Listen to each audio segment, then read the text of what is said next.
So I'm going to show you another really useful feature that ProPresenter has that lets you configure a lot of different properties for media items, and that is called the inspector. Now this is related to another concept in ProPresenter that I'm going to go over real quickly, and that is backgrounds versus foregrounds. So we talked about this a little bit whenever we were going over the media, but basically how it works is every media item is either a background or a foreground. So for example, this pre-service we can see by going to media action behavior. So it's a foreground. So you can change it as simply as going and clicking background or clicking foreground based on where you want it. If I open up the media bin, you'll see though a lot of these have defaults. So right clicking on sermon backup, smart playlist behavior, it's set to foreground. So what that means is that every video that comes in through the sermon backup folder is going to be a foreground by default. So you're never going to have to change sermon background because you want it to be foregrounds. Foregrounds are obviously going to be foregrounds. That's pretty self-explanatory. Motions are going to be backgrounds. The difference is backgrounds loop by default, and they also scale to fill by default, whereas foregrounds play through once and don't loop again, and they also scale to fit.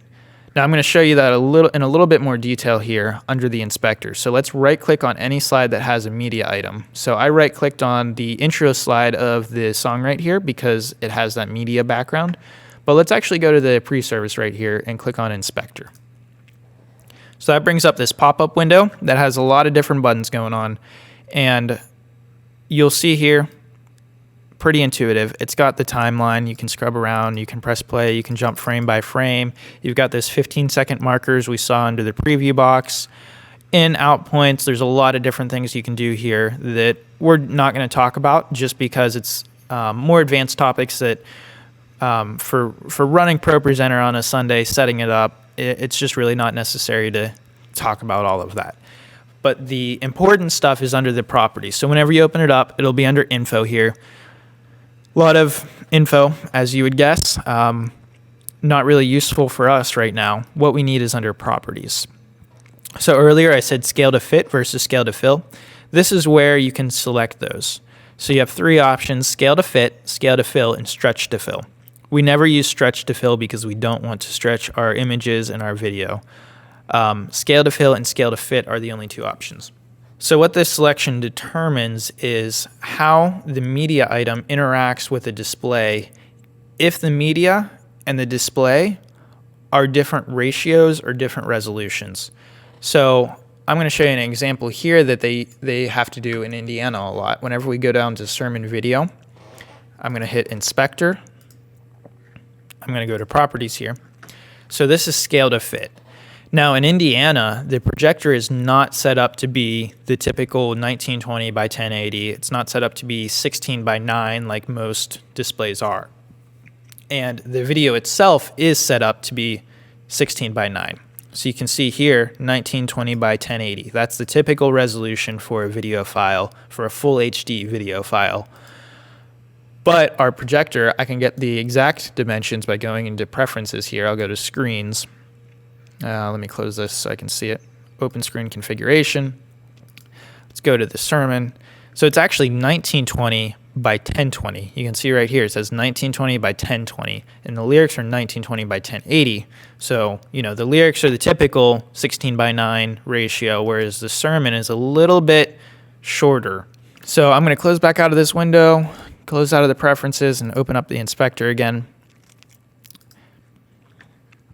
So the problem is whenever we scale to fit, I'm going to play this video so you guys can see what happens.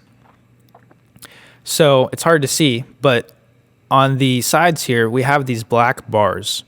And what this is actually going to do is on the projector screen, it's going to shrink the video so that it fits within that 16 by 9 ratio. So since the projector screen is shorter, it's actually going to shrink the video width-wise to fit the height. Now the solution to that is going into the inspector here and going to scale to fill. Let me play that again, you guys can see what happens. So now those black bars are gone, and it's actually made cropped the video file. So normally there would be like 20 extra pixels on the bottom, 20 extra pixels on the top. And it's actually cropped those out so that it can be the full width and the full height of the screen.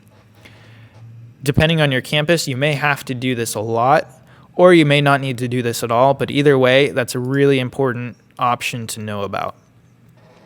The other one that you'll see a lot is this playback behavior. We have loop and we have stop. Those are the main ones we use. You can figure out what these other two do on your own, but loop and stop are the main ones. So by default, a background will loop, and by default, a foreground will stop. Stop means that it's going to play from the beginning to the end, and then it's going to stop.